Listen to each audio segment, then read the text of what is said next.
इस कार्यक्रम के प्रायोजक हैं अल्बर्टोस रेस्टोरेंट। नए साल की पार्टी के लिए तैयार। हमारा पता है कॉलेज चौराहा, डीपी टावर, रीवा। आप देख रहे हैं विंध्य भारत। आज हम आपको दिखाएंगे 262 हेक्टेयर ज़मीन का सच। ज़मीन का सच दिखाऊंगा। आप अपने टीवी स्क्रीन पर देख रहे होंगे अल्ट्राटेक सीमेंट, बेला सीमेंट वर्क्स। उसके ठीक पीछे प्लांट आप देख रहे हैं। इसी प्लांट में सीमेंट बनती है। कभी यह जेपी सीमेंट के नाम से जाना जाता था, अब इसका नाम बदलकर अल्ट्राटेक हो गया है। इसी से जुड़ी हुई आज की कहानी है। कहानी बहुत छोटी सी है। 262 हेक्टेयर ज़मीन यानी 660 एकड़ ज़मीन का मामला है। रीवा कलेक्टर ने भी खसरे में 12 नंबर कॉलम में उस ज़मीन को चढ़ाने का आदेश कर दिया है। इसी जानने समझने के लिए हम उन गांव का दौरा करेंगे और आपको दिखाएंगे पूरा मामला क्या है। उद्योगपतियों के आगे बड़ी बड़ी सरकारें और प्रशासन को झुकते हुए हमेशा देखा गया है, लेकिन इस तरह भी नहीं कि सारे नियम कानून ताक पर रख दिए जाए, संविधान में लिखित बातों को दरकिनार कर दिया जाए। अंग्रेजों के जमाने में भी ऐसा कभी नहीं हुआ जैसा अब रीवा में हो रहा है। राजा महाराजाओं और अंग्रेजों ने भी अगर आम जनता और किसानों की जमीनें ली तो उसके बदले उनको कुछ ना कुछ मुआवजा दिया ताकि उसका और उसके परिवार का भरण पोषण चलता रहे। लेकिन यहाँ एक अजब कारनामा देखने को मिला कि किसानों को पता नहीं और उनकी जमीन उद्योगपतियों के खाते में चली गई। बेहाल परेशान किसान अब इस बात को लेकर परेशान है कि अपनी पीड़ा वो किससे सुनाए, किसको समझाए, किससे गुहार लगाए। जी हाँ, रीवा जिले की UltraTech cement private limited company Bela से लगे 3 गांव मध्यपुर, छिजवार और बहरिया की इन 3 गांवों के 100 से ज्यादा किसानों की लगभग 600 एकड़ यानी कि 264 हेक्टेयर जमीन अब अल्ट्राटेक सीमेंट के हवाले हो गई है। प्रशासन कहता है कि किसान भूस्वामी पूर्ववत बने रहेंगे, उन्हें सारी सुविधाएं मिलेंगी, लेकिन सवाल यहीं पर है कि 12 नंबर कॉलम में जमीन उत्खनन के लिए अगले 50 सालों तक अल्ट्राटेक को एक तरह से प्रभारी के रूप में सौंप दिया गया है। आइए आपको पहले सुनाते हैं इस बारे में रीवा कलेक्टर श्री इलैयाराजा क्या कहते हैं। सर, एक छिजवार में एक अल्ट्राटेक सीमेंट को ज़मीन दी गई है 265 हेक्टेयर, क्या है पूरा मामला? नहीं, इसमें ना लीजिंग माइनिंग लीज एग्रीमेंट है ना साइन हुआ है। उसके बाद है ना मतलब है ना किसानों का है ना अभी है ना अल्ट्राटेक है ना मतलब किसान से है ना ज़मीन लेगा। बट उसके पहले है ना लोगों का है ना मतलब ये था कि बैंक्स वगैरह के मतलब इसमें ना लोन देंगे। उसमें मेरा एक ऑर्डर इश्यू किया है किसानों का है ना सपोर्ट में कि मतलब है ना जब तक है ना अल्ट्राटेक है ना पूरा प्रोसीजर कंप्लीट करके लैंड का है ना अक्वायर नहीं करेगा, जब तक है ना मतलब उस पर्टिकुलर लैंड पे सारे सुविधाएं ना किसानों को मिलेगी। किसानों को है ना केसीसी लोन लेना है, डेफिनेटली लोन दिया जाएगा। खाद बीज है ना मतलब है ना कोई भी चीज़ है, कोई भी योजना हो उनकी है ना अपना ज़मीन से ना कोई भी योजना को लाभ हो उससे वंचित नहीं रखा जाएगा। उनका डेफिनेटली योजना का लाभ है ना मिलेगा। उसको कोई भी बैंक, सेवा सहकारी समिति, हमारी है ना रिमेनिंग नेशनलाइज्ड बैंक्स हैं या कोई भी गवर्नमेंट डिपार्टमेंट इस चीज़ को है ना मतलब कारण बता करके उनको है ना लाभ देने से वंचित नहीं रख सकेगा। सो इसको किसान की सपोर्ट में इस प्रकार का ऑर्डर जारी किया है। और सिर्फ वो पर्टिकुलर गांव का नहीं है, सभी पूरा है ना सभी लोगों के लिए है कि जस्ट इसमें जस्ट लीज अनुबंध हुआ है, बट एक्चुअली पूरा लैंड को लैंड एक्विजिशन अभी भी नहीं हुआ है। कितनी अजब बात है, जमीन के मालिक किसान, लेकिन कब्जा उसका नहीं रहेगा और न ही वह खेती कर सकेगा, बल्कि अल्ट्राटेक कंपनी उस जमीन से जरूर पत्थर निकालकर सीमेंट बना सकेगी।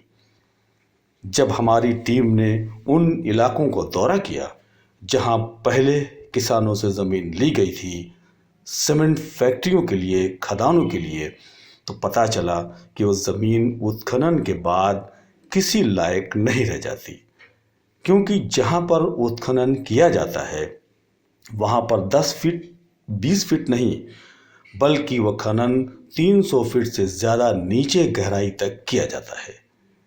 इन इलाके में जब तक जितनी ज़मीन में खनन कराया गया वो खदानें अब बंद हो गई हैं। इन खदानों का दृश्य देखने के बाद ऐसा प्रतीत होता है जैसे यहाँ पर कभी खदान नहीं थी, बल्कि ज़मीन खुद ब खुद फट गई हो। जिला प्रशासन ने शायद ही इन खदानों का कभी निरीक्षण किया हो। अगर किया होता तो शायद इस तरह का आदेश फैक्ट्री के पक्ष में कभी न दिया जाता। जिला प्रशासन के आदेश के मुताबिक भूमि स्वामी जस का तस बना रहेगा, यही सवाल है। लेकिन अगले 50 साल तक खनन के लिए अल्ट्राटेक प्रबंधन के हवाले जमीन जरूर हो गई है। इससे बड़ी दुर्भाग्यपूर्ण स्थिति क्या होगी? पूंजीपतियों के दबाव के चलते किसानों के साथ इस तरह का अत्याचार हो रहा है। जब परेशान किसान जिले के ईमानदार कलेक्टर के पास पहुंचे तो वैसा इंसाफ किसानों को नहीं मिला जिसकी उनको अपेक्षा थी। इलाके के किसानों का आरोप है अभी किसी भी भूस्वामी से कोई सहमति नहीं ली गई है और न ही भूस्वामी को राजस्व विभाग से किसी प्रकार का कोई नोटिस मिला है। जी हाँ, बात यहीं खत्म नहीं होती। दरअसल आरोप के मुताबिक किसी भूस्वामी को किसी प्रकार का ना तो जिला प्रशासन ने मुआवजा दिया और न ही अल्ट्राटेक प्रबंधन ने ही उनको अब तक ऐसा किया है।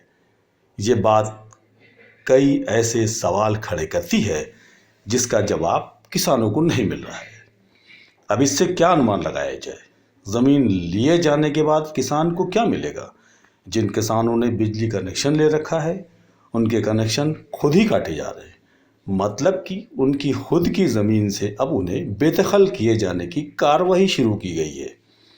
किसान बताते हैं कि प्रशासन कहता है जमीन तुम्हारी, लेकिन जब इस तरह से बेदखली शुरू की जा रही है तो हमारी ज़मीन कहाँ और कैसे, किस प्रकार, इसको लेकर हमने कुछ किसानों से बात की। आइए सुनते हैं। मिले ना बीज मिले आ ना कोई को बेच सकी तो हम ही का खाई हम पाँचे। सर मेरी समस्या ये है कि मैं यहाँ का किसान हूँ। ये मेरे गांव की हम लोगों की ज़मीन है। हमारे ज़मीन में 12 नंबर कॉलम में अल्ट्राटेक के कंपनी के द्वारा उसमें अपना नाम दर्ज करा लिया गया है लीज के उसमें।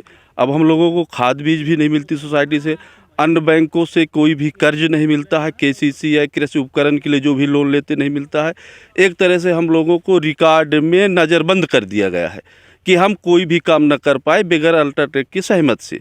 ना वो ज़मीन को किसी दूसरे को बेच सकते हैं, ना उससे कोई कृषि उपकरण या कि कुछ लोन ले सकते हैं। हम लोग बहुत बुरी तरह से प्रताड़ित हो चुके हैं। इस कंपनी के द्वारा बहुत ही हम लोगों को प्रताड़ित किया जा रहा है।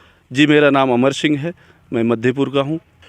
यहाँ पे मध्यपुर में कॉलम नंबर 12 में 264 हेक्टेयर ज़मीन में अल्ट्राटेक लिख दिया गया। हमारे यहाँ के तहसीलदार महोदय ने लिख दिया है। ना किसानों को कोई लीज कराई गई है, जबकि लीज के लिए जन सुनवाइयाँ होती हैं, ना जन सुनवाइयाँ की गई हैं, कुछ नहीं की गई हैं। और हमारे यहाँ के किसान उच्च न्यायालय भी गए। उच्च न्यायालय से फिर वहाँ से कलेक्टर को दिशा निर्देश देने के लिए कहा गया कि इसमें कार्रवाई करें। तो हमारे यहाँ के जिला प्रशासन ने भी फैक्ट्री के फेवर में किया है फैसला। और हमारे यहाँ के किसानों को ना तो क्रेडिट कार्ड में उन्हें खाद मिलती, ना बीज मिलती, ना कुछ। कहा है कि उनका भू अधिकार तो लिखा गया है, लेकिन पूरी तरह से उनको खेती विहीन और ज़मीन विहीन कर दिया गया है कलेक्टर के आदेश से। इसमें ऐसा है कि ना हम लोगों से लीज के लिए पूछा गया, ना हमारी ज़मीन नायब तहसीलदार बनकुइया ने बगैर पूछे और अल्ट्राटेक सीमेंट कंपनी के नाम में चढ़ा दिया। तो हम लोग जब खाद लेने गए तो हमको ये पता लगा, खसरा निकलवाए कि हमारी ज़मीन में 12 नंबर कॉलम में अल्ट्राटेक का नाम लिख गया है। हम लोग यहाँ पता लगाए वकीलों से, तो वकील लोग बोले कि आपको जाना पड़ेगा उच्च न्यायालय जबलपुर। हम लोग जबलपुर में गए, वहाँ चीफ जस्टिस साहब की बेंच ने सुना। उन्होंने कलेक्टर को आदेश दिया कि 4 महीने में किसानों को सुनकर इसका विधिवत मुआवजा दे के निराकरण किया जाए। कलेक्टर साहब के यहाँ रेड दायर किए हम लोग यहाँ आके। कलेक्टर साहब ने खाद बीज का ऑर्डर कर दिया और बोला कि 12 नंबर कॉलम में उसका नाम रहेगा। तो हमारे पूरे भूमि स्वामित्व अधिकार को प्रभावित कर दिया। ना हम किसी को ज़मीन बेच सकते हैं, ना किसी की ज़मीन खरीद सकते हैं। हमको भूमि स्वामित्व अधिकार से वंचित कर दिया गया है। इन सारी बातों को लेकर हमारी टीम ने जब अल्ट्राटेक प्रबंधन से बात करने की कोशिश की तो कोई भी जिम्मेदार अधिकारी कैमरे के सामने आने के लिए तैयार नहीं हुआ। हाँ, ये बात सही है कि उन्होंने टेलीफोन पर हमारी टीम से काफ़ी लंबी बातचीत की, लेकिन कैमरे के सामने आकर इस बारे में कोई भी जवाब देने से उन्होंने साफ इनकार कर दिया। आप देख रहे हैं वंदे भारत। इस कार्यक्रम के प्रायोजक हैं अल्बर्टोस रेस्टोरेंट, नए साल की पार्टी के लिए तैयार। हमारा पता है कॉलेज चौराहा, डीपी टावर, रीवा।